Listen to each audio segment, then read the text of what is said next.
Então vamos lá. O assunto agora é China. Vamos falar de um líder, um ditador, o pior dos ditadores. O cara que foi um rolo compressor contra o próprio povo, o Mao Tse-tung, ou, conforme o nome de batizado budista dele, o Mao Zedong. Esse cara ele foi ditador da China de 1949 até 1976. Fazendo uma equivalência, que não é bem uma equivalência porque não é igual, ele matou tantas pessoas quanto Gengis Khan.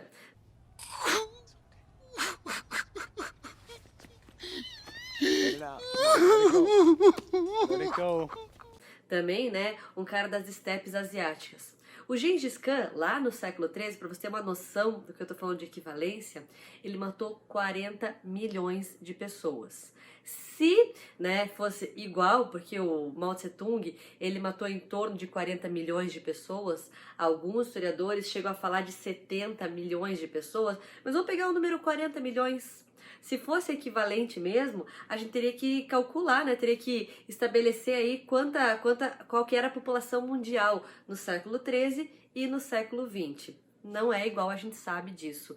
Então seria, para ser igual, o Mao Tse-tung teria que ter matado 283 milhões. Porra!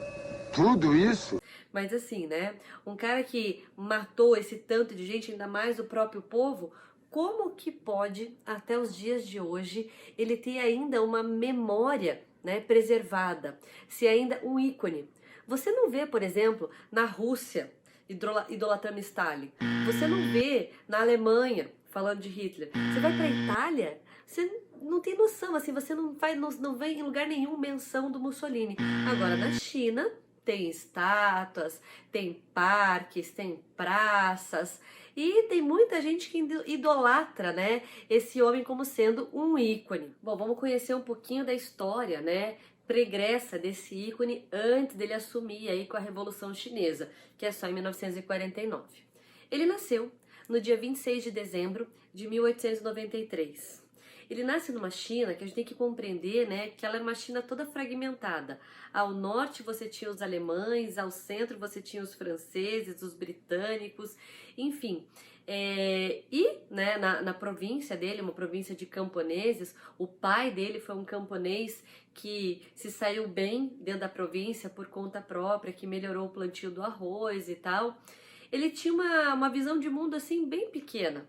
Tanto que, né, não era estimulado que ele estudasse, porque não só se estimulava que se estudasse quem fosse utilizar isso no trabalho do campo, o que não era o caso dele. E ao mesmo tempo, olha que interessante, né? Uma das falas mais fortes, né, da Revolução Chinesa, que o grande timoneiro, que era o título que ele tinha, usava, era da importância do camponês, que a vida na China ia mudar por causa dos camponeses, coisa que ele nunca foi bom. Ele não gostava do trabalho braçal, assim como não gostava muito do estudo, tá? Este elemento cara de pau, vagabundo. Fugia bastante ali da lida no campo junto com o pai dele. Tanto é que o pai dele estava assim mega indignado com essa falta, né, de proatividade. O pai, né, que se virou ali, que dava conta da família e tal, e fez ele se casar com 14 anos de idade. Ele, numa entrevista que ele deu lá pra frente, quando já passava dos 60 anos de idade, ele falou que a primeira esposa dele, das 5 que ele teve, ela era 6 anos mais velha do que ele. E na verdade não era, ela era 4 anos mais velha do que ele. Mentiroso! Durou assim 2 anos o casamento e ela já adoeceu e morreu sem que ele a tocasse. Essa viuvez fez com que ele voltasse aos estudos. Ele foi fazer magistério, depois ele se alistou no Exército Nacionalista. Então, só para você entender aqui, relacionando os fatos, depois da Primeira Guerra Mundial, o Japão ficou com as porções asiáticas que eram da Alemanha. Então, o Japão agora estava ali se sobrepondo aos chineses, a antiga dinastia tinha sido derrubada, estava o caos social. E depois ele vai trabalhar como bibliotecário na Universidade de Pequim. E é lá que ele vai ter contato com as ideias comunistas. O Mao tornou-se um comunista E além, né, dessa força aí contrária a essa ocupação japonesa, uma outra força também surgiu para rivalizar com esse inimigo estrangeiro, que eram os nacionalistas, que vão ser aí coordenados pelo Chiang Kai-shek. Inicialmente, comunistas e nacionalistas se uniram contra essa invasão. Só que daí, em 1925, essa união começou a não dar muito certo. Tinha sido inclusive uma orientação da própria União Soviética que eles se juntassem para se fortalecer. O próprio Mao Tse-tung, desde os seus primórdios, né, nessa tendência comunista, desconfiava de muitas instruções que vinham aí da União Soviética. Ele desconfiava da elite intelectual, do partido e tal. E vai acontecer então que a China ela vai ser tomada um pouco antes da Segunda Guerra Mundial por essa guerra civil de nacionalistas e de comunistas. E o Mao vai ser o líder, né, um dos grandes líderes desses comunistas, e ele vai organizar a Grande Marcha.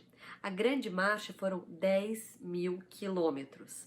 10.000 quilômetros, onde eles passaram por 18 montanhas, 24 rios, para, enfim, numa guerrilha, né, para resistir aí aos nacionais. Ah, detalhe, antes de falar dessa marcha, que foi uma marcha que ele organizou com 100.000 homens e só sobraram 8.000 homens, ele tinha uma esposa, a segunda esposa dele, que ele formalizou a união em 1921, que foi um escândalo para a época, e ela tinha essa mente política igual a ele, assim, né, total aí ligada aos conceitos do comunismo, à revolução, e que vale mais essa luta do que os ideais, né, familiares ou próprios.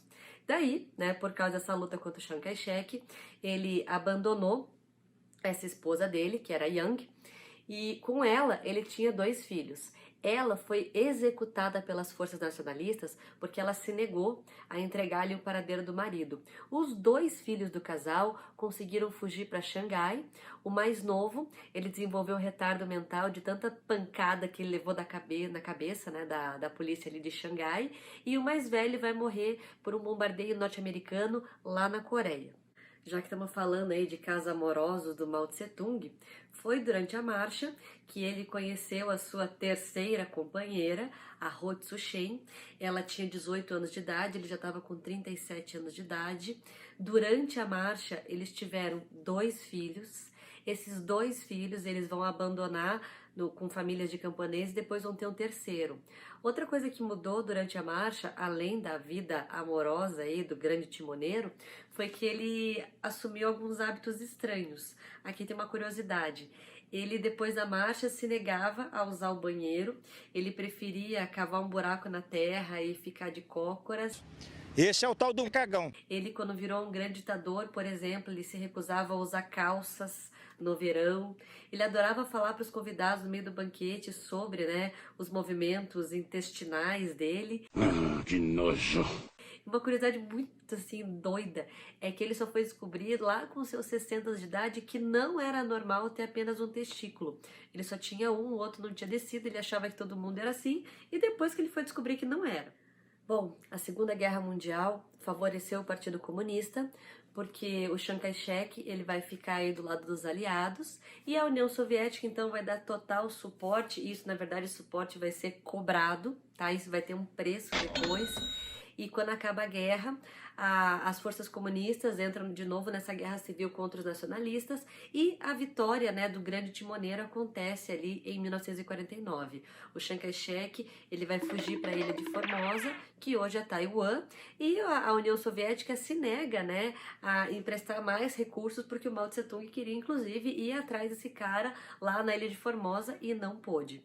Quando ele se instala no poder, ele começa uma perseguição contra todos os direitistas e instala, né, aquelas medidas comunistas clássicas de estatização da economia, coletivização dos campos. Isso vai de 49 até 52.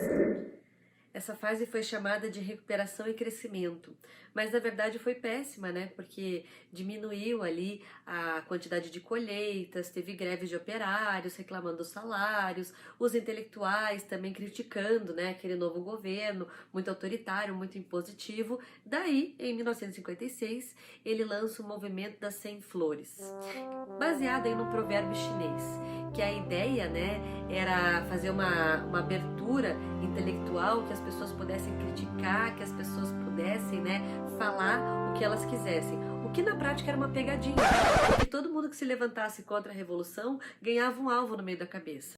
Garoto espertinho.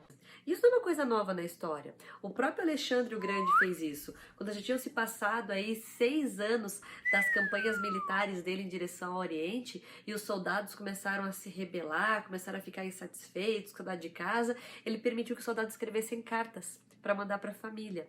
Só que, né, essas cartas aí, na verdade, ele não vai mandar para as famílias.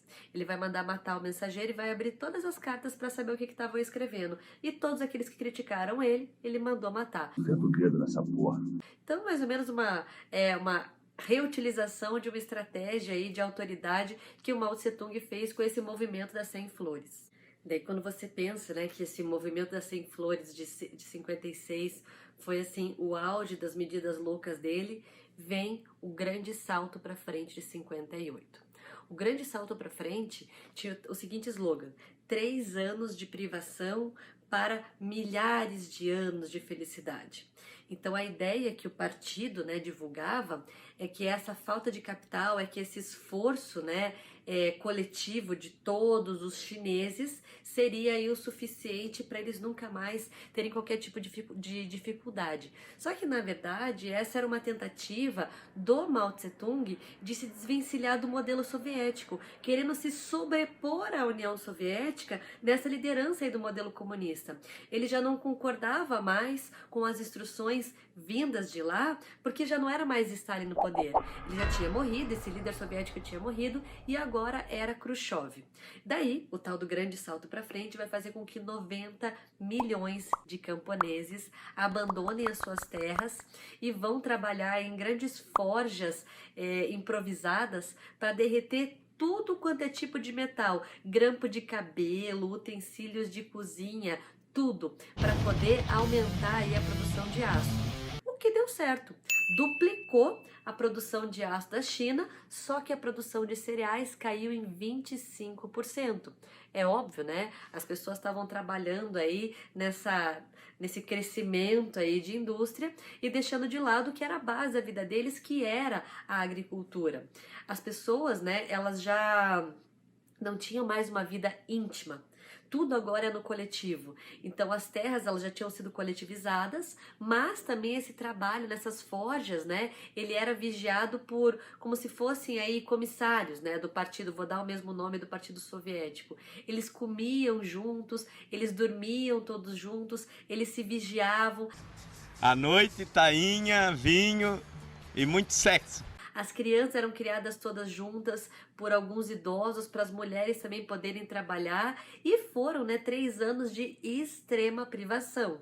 Tanto que na sequência veio, né, a Grande Fome. Não foi só um fracasso o tal do grande salto para frente, foi um fiasco.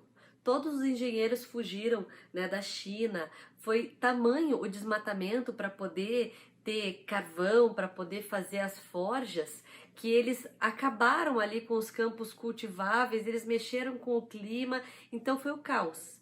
E não bastasse, né? Sempre o que tá ruim pode ficar pior.